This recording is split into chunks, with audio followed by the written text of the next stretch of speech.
some reasons and arguments used by those who denied the Mahdi. There are some who claim to be from amongst the Sunnah, the people of the Sunnah, the Sunni scholars, who have denied the reality of the Mahdi. Now obviously we will only concern ourselves with these. We don't care about the Orientalists, we don't care about those who are not within the fold of Ahl Sunnah Wal-jama'ah and what their reasons might be. However, there are some within the fold of the Sunnah, or they claim to be following the Sunnah, and yet they have denied this concept of the Mahdi. So let us examine briefly some of the arguments that they use for this refutation of the concept of the Mahdi.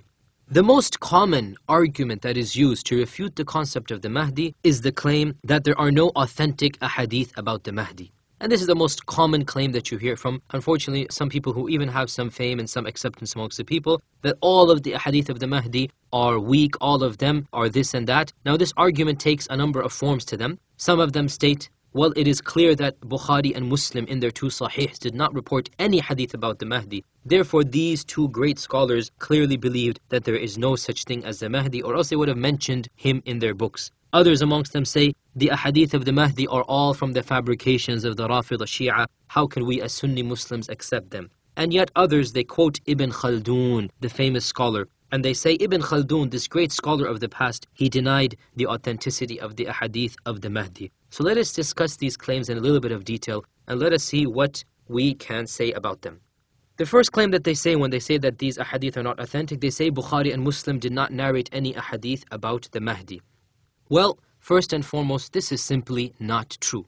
Yes, it is true that the word Mahdi does not occur in any hadith narrated in Sahih al-Bukhari or the Sahih of Muslim. However, there are clear, explicit references to him, such as the hadith, how will you be, or what will be your situation when Jesus, the son of Mary, comes down amongst you, and imamukum minkum, your imam shall be amongst you. So Isa ibn Maryam will pray behind somebody of the Muslims. Who is this person? It is the Mahdi beyond a shadow of a doubt. And this hadith is reported in Bukhari and Muslim. And this is an explicit reference to the Mahdi. And as we said, one version of this hadith actually says that when Isa ibn Maryam comes down, the Mahdi will say to Isa ibn Maryam, lead us. And Isa ibn Maryam will say, no, you should lead because it has been called for you. One version which is not in Bukhari and Muslim, one version which is in the Musnad al-Harith, the additional phrase is found. Their Imam, the Mahdi, will say to Isa. So the word Mahdi occurs in one version of this hadith, even though, as we said, that version is not narrated in Bukhari and Muslim.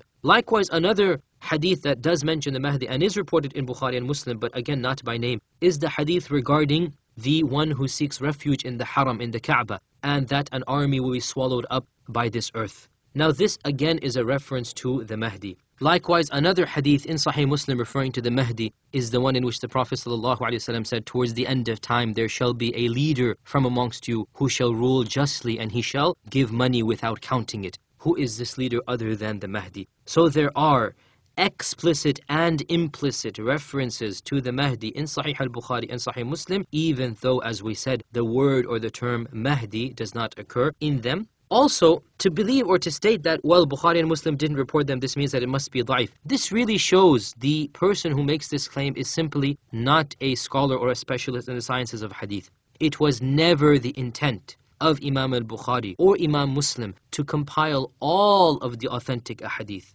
Rather, they only wish to summarize the more important ahadith of theology and of Islamic law and of history. The fact that a hadith is not found in Sahih al-Bukhari or Sahih Muslim does not mean that it is not authentic. And anybody who makes this claim has really no extensive knowledge of the sciences of hadith. How numerous are the beliefs and the laws that are based upon a hadith not found in Sahih al-Bukhari and Sahih Muslim. We also said that some people claim that all of the ahadith that are narrated about the Mahdi are from the fabrications of the Shia. And this claim simply has no basis to it whatsoever. And again, only someone who has no knowledge of the sciences of hadith can state something like this. Now, while it is true that the majority of ahadith circulated about the Mahdi in all the sources, talking about Sunni and Shia sources, are from the fabrications of the Shia, in the Sunni sources, our source books of religion, actually the vast majority of ahadith narrated about the Mahdi have nothing to do with the Shia, and they have no narrators of the Shia in their chains of narrations. And as we said, if you look at the Sunni sources, really this is simply not true at all. Now, as I said, there is no doubt that in many other sources, if you go to the Shia sources, the number of narrations you find about the Mahdi fabricated, they might number in the hundreds. And even within Sunni sources, the extended Sunni sources, not just the 6 books, but all of the other books, if you look at them, yes, perhaps there are around 80, 90, 100 very weak or fabricated ahadith and athar about the Mahdi, and many of them, no doubt, they have been fabricated by the Shia. But that does not negate the existence of numerous authentic traditions regarding the Mahdi. And we said that there are over 30 authentic ahadith about the Mahdi, and all of these ahadith that are reported in the famous 6 books and others, they don't have Shia narrators to them. So how can anybody claim that all of the ahadith of the Mahdi are from the fabrications of the Shia?